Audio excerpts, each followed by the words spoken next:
we talked a little bit about moving toward practice management, and that being one thing that's occurred or has the tendency or the possibility of occurring.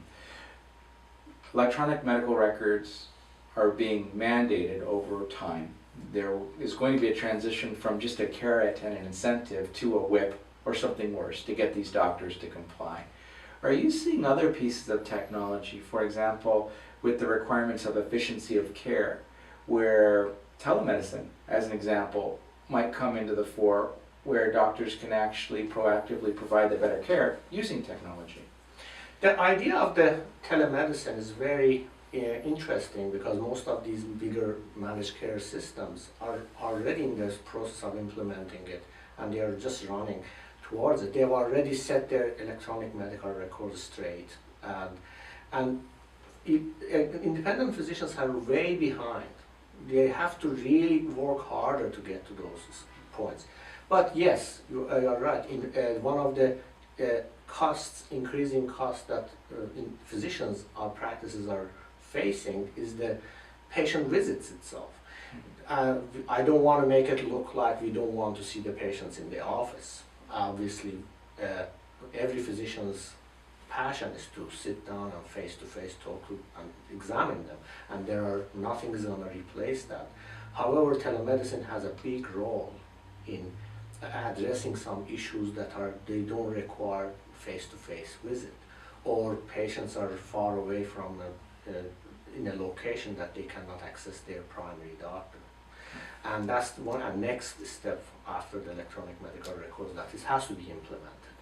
Well, and if also you're looking at being able to reach out to a network of experts that you can connect with and ask questions of or refer patients to, I'm assuming you can actually expedite the process by being able to use technology in this way.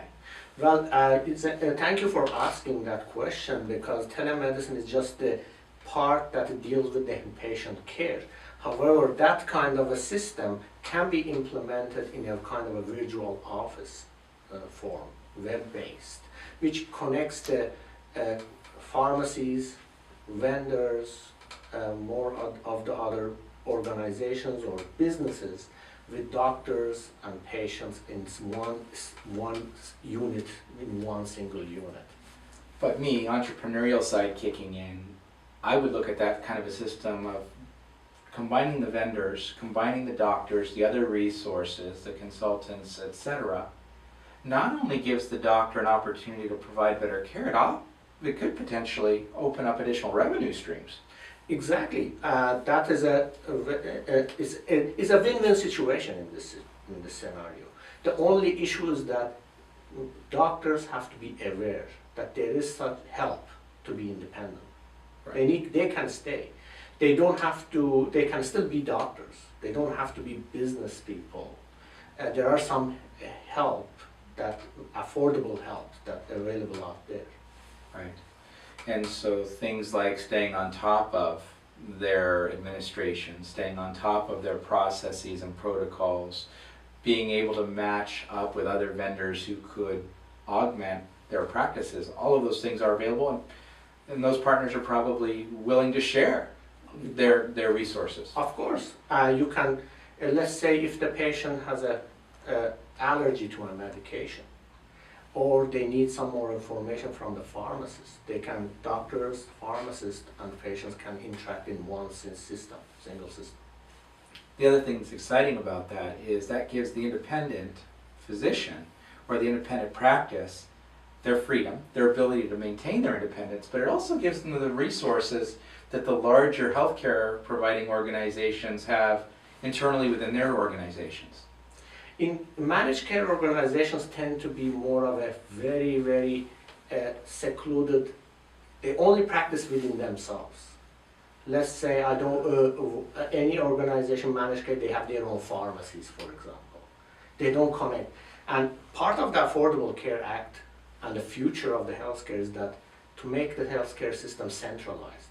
Right. It means that every healthcare system, no matter where they are and who their CEO is, owner is, and they still have to be able to exchange information between each other.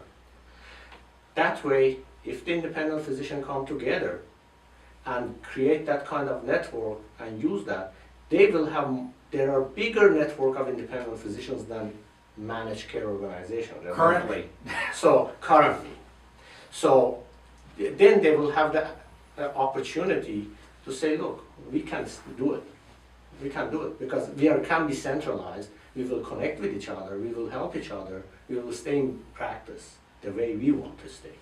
So what you're saying is that if an independent physician or an independent practice decides that they're going to make lemons into lemonade, as an example, and actually take these mandates, take these outward pressures that are going to be foisted upon them anyway, but if they're smart about it and form the right partnerships, they could actually not only survive, but thrive and open up all sorts of new possibilities for themselves. That's what this country is built on.